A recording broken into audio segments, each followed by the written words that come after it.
The Lord be with you. And with your spirit. A reading from the Holy Gospel according to St. Luke. Glory to you, O Lord.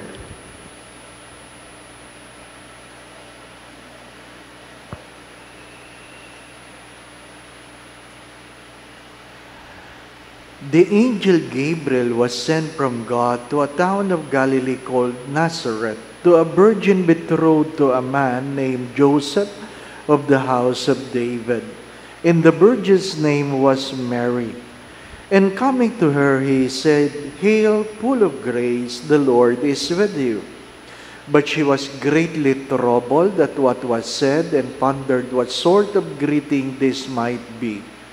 Then the angel said to her, "Do not be afraid, Mary, for you have found favor with God. Behold, you will conceive in your womb and bear a son, and you shall name him Jesus. He will be great and will be called Son of the Most High. And the Lord God will give him the throne of David his father, and he will rule over the house of Jacob forever, and of his kingdom there will be no end." But Mary said to the angel, "How can this be, since I have no relations with a man?"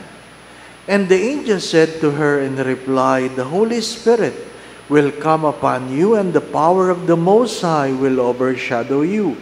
Therefore, the child to be born will be called the Holy, the Son of God. And behold, Elizabeth, your relative, has also conceived a son in her old age. And this is the 6th month for her, who was called barren. For nothing will be impossible for God." Mary said, "Behold, I am the handmaid of the Lord. May it be done to me according to your word." Then the angel departed from her.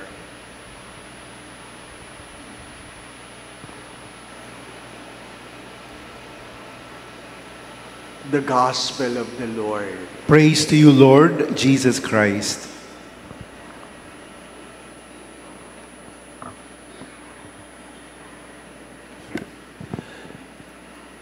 The first reading is about a God walking with us.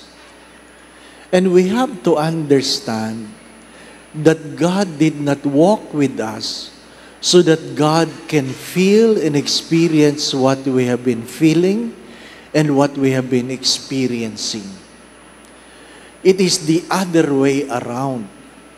God walked with us so that we may learn to walk with God.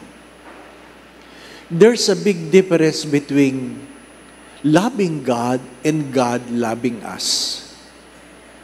We love God according to our own limitations, but God loves us according to His faithfulness. My dear friends, my brothers and sisters, Saint Augustine have said this, "Fides quaerens intellectum." Our faith seeks understanding. You can only believe if you understand. But there are times you need to believe first so that you can understand. Why? Because there are really things you cannot understand. There are things you cannot understand, especially in the present. Only after it happens when you say, "Ay, kaya pala. Kaya pala." May mga bagay na nangyayari ngayon, hindi mo naintindihan. Later on, you come to realize because you experience. Binibiro ko minsan yung mga tao. Ano po? Kasi in the early years of my priesthood, naiinis ako. Alam niyo naman ang paraging regalo ng mga tao. Kung hindi tuwalya, panyo. Ano pa? Alam mo na yan pag Pasko. Pag hindi tuwalya, panyo. Para bagang feeling mo, hindi ka naliligo o hindi ka nagpupunas. Ano pa? At lahat yan may borda. May borda yan ang pangalan mo. Ano pa? Para ano? Para hindi mo may pamigay. Hindi pa ba, no? Pero sobra, ang daming tuwalya. Anong gagawin mo doon? Di ba? Kaya natutunan namin, pinabobordahan namin. Sa ibabaw ng aming pangalan, pinalalagay ko, a gift from. So, pag binigay ko, personalized. Di ba, ano? A gift from. Kasi pag pinamigay mo na pangalan mo lang ang nakalagay, sabi, bakit siya may tuwalya ni Father? Di ba, ano? You need to learn. Di ba? You need to learn. Pero dumating ang araw, puro languages, puro maleta. Sabi ko, ano ko ito mga maletang ito? Di ba? Puro maleta. Lo and behold, in 2006, I was appointed President of Catholic Travel. Now I understand. Kaya pala mga maleta, magtra-travel pala ako. Di ba, no? Kaya pag may dumadating na regalo na hindi ko naintindihan, tinatanong ko, ano kaya ang ibig sabihin nito? Di ba? Ano kaya ibig sabihin nito? You have to ask rather than complain. There are things you cannot understand now, but someday you will. Stephen Covey and other writers would say, Steve Jobs, especially in his last few words, sabi niya, you can only connect the dots when it happens. You can only connect the dots when it happens. You cannot connect the dots now because you do not know where it will go. So it's good. Before we complain, we ask, Lord, what do you want me to learn from it? What is the gospel trying to tell us?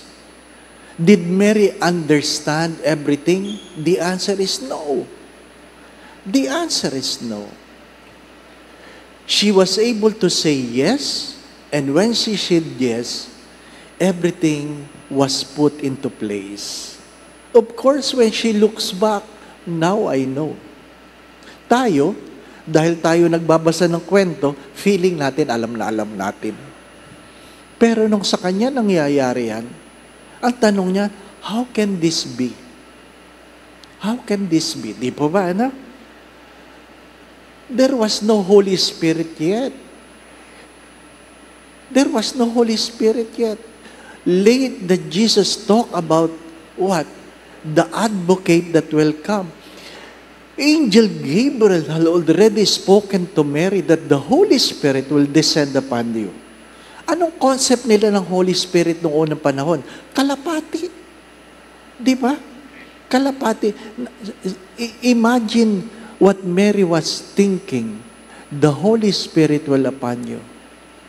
Magbubuntis ka dahil dinapuan ka ng kalapati. Di ba? Hindi madaling magtanong, ano ako? Mangingitlog o manganganak? Di ba? Sa 13 anyos na bata, naintindihan ba niya yon? Hindi niya naintindihan. It is by faith that she was able to understand. And this is the grace of the celebration. If you don't understand, do not complain. Wait. Wait. Wait. And you will. And you will. Do you understand that we are celebrating the queenship of Mary 1 week after the Assumption? Have you noticed it? We are celebrating the memorial of the queenship of Mary after the Assumption.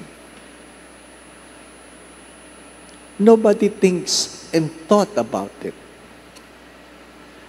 The question was, or is, was Mary crowned queen because she assumed?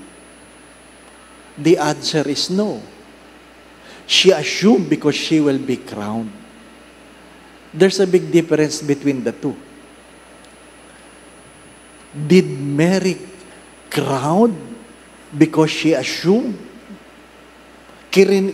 Binigyan ba siya ng corona dahil siya umakyat sa langit? Hindi. Pinaakyat siya sa langit kasi kokoronahan siya. Magkaiba yun. Hindi po ba? Magkaiba yun. Why Mary, the queen? Because you have to understand, the queen is never the wife of the king. If you study, the queen is always the mother of the king. The queen is always the mother of the king. And Jesus is the king of the universe. That's why the mother is the queen of the universe. My dear friends, my brothers and sisters, hindi ko pa rin naintindihan, Father. Well, pag nagkita kayo ng mahal na biren, saan mo na lang itanong, no? Di ba? There are things you cannot understand now. It's true that faith seeks understanding. But there are times you need to believe so that you will be able to understand. Amen. Even though Saint Augustine have said this, fides quaerens intellectum, faith seeking understanding, he also said, if you can understand your God, then He is not God. If you can understand God, then He is not God. My dear friends, it doesn't mean you will not try to understand, but Mary is inviting us to obey God even though we have not fully understood. The Lord be with you. And with your spirit. And may Almighty God bless you and your family, the Father, the Son, and the Holy Spirit. Amen. We go in peace to love and serve the Lord. Thanks be to God.